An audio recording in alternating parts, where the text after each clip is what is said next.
Hello friends, welcome to my YouTube channel RJK Tutorials.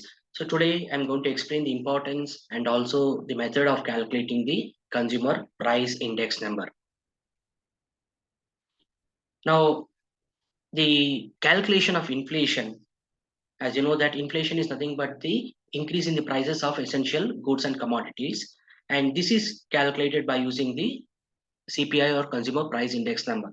So CPI or consumer price index number is a measure that tracks changes in the average price levels of a basket of goods and services purchased by a typical household over a period of time. That is, we're going to take the average price of some essential commodities purchased by a typical household over a period of time, and we're going to measure the fluctuation or changes in the prices. So it is widely used as an economic indicator for assessing inflation and also the cost of living adjustments. So CPI is calculated by comparing the current year prices of items in the basket to the prices of same items in the base year of the or the base year period.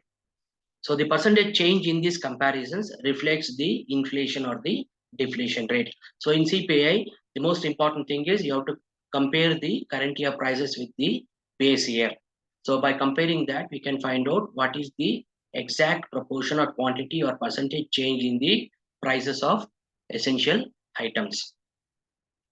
So the main aim behind the design of CPI index number is to measure the effects of changes in the prices of a basket of goods and services on purchasing power of a specific section of society during the current period with respect to base period.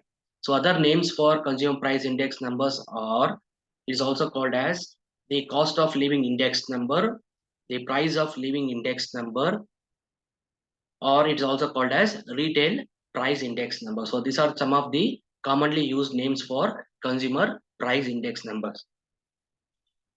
So there are two methods for calculating the consumer price index number. The first one is called as the aggregate expenditure method.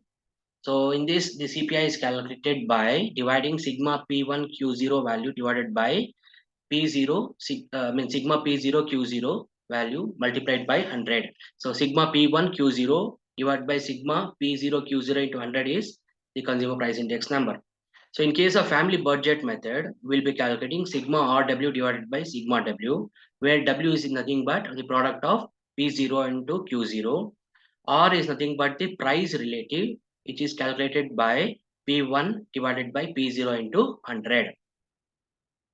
Now let us take an example of a particular problem and calculate the cost of living index number by using the aggregate expenditure method.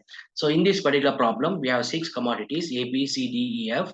The prices in 2010 and 2021 is used here, and quantity in units consumed of these particular commodities for 2010 is also given here. Year 2010 is taken as the base year, 2021 is taken as the current year. So in case of the aggregate expenditure method, you require the values of sigma P0 Q0 and also sigma P1 Q0. So what you have to do is you have to multiply the P0 column values with the Q0. So you'll be getting P0 Q0. That comes to a total of 1062. Similarly, P1 Q0 has to be multiplied. So you'll be getting sigma P1 Q0 is equal to 1365. So therefore, the consumer price index number is nothing but 1365 divided by 1062 into 100. So that comes to 128.53. So actual increase in the prices is 28.53%. So if you get 100, there's no change. So 128.53 means actual increase in the prices of the commodities. When you take the comparison between 2010 and 21 is 28.53%. So this is how we use the aggregate expenditure method. Similarly, in case of family budget method, we have to calculate what is called as the price relatives or called R. R is nothing but P1 divided by P0 into 100.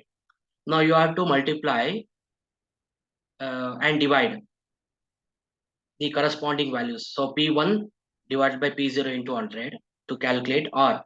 So when you multiply the column values of P1 by 100 and divide by P0, you'll be getting R. So P1 divided by P0 into 100 is nothing but R. So this is how you'll be getting the R values. And by multiplying P0 into Q0 column, that is P0 column into Q0 column, you'll be getting what is called as W column. So W is nothing but P0, Q0. So here two important things are required. One is R, which is nothing but P1 divided by P0 into 100. The other one is W, which is nothing but P0 into Q0. So when you multiply both R and W, you'll be getting what is called as the RW values. So RW values are multiplied by taking the values of R column and W column. So total values of RW will be 1,36,500. That is sigma RW is equal to 1,36,500. Similarly, sigma W is equal to 1,062. Now, when you want to calculate CPI by the family budget method, you have to use this particular formula, that is sigma RW divided by sigma W. That is 1,36,500 divided by 1,062. We'll be getting the same number 128.53. Please remember, when you're using the family budget method or the aggregate expenditure method, it has to give the same answer. So here also 128.53, here also 128.53. So that is how we can use these methods. So what are the uses and limitations of CPI? The main uses are it is used to adjust the wages, taxes, and the interest rates. That is banking, lending interest rates, the taxes, the commercial taxes, the direct taxes, indirect taxes, the wages paid to the laborers. All these things are decided based upon the CPI. Informing the economic policy making. So it's going to help in the policy making and identifying investment opportunities and risks, making pricing and business strategy decisions, understanding the impact of inflation on purchasing power. So these are some of the uses of CPI. The limitations of CPI may not reflect the individual circumstances or preferences. Now that means under what circumstances the CPI is going to increase, under what circumstances it doesn't increase is very difficult to tell. So this is one of the limitation. May not accurately capture the impact of technology advances or changes in the quality. So when the quality of life changes because of change in technology, the exact impact of technology or quality change of life of individuals cannot be measured with help of CPI. So these are the uses as well as the limitations of CPI. So thank you very much for watching this video. Don't forget to subscribe. I hope that you understood the how to calculate CPI, what you mean by CPI, and what are the methods of calculating CPI. Thank you very much.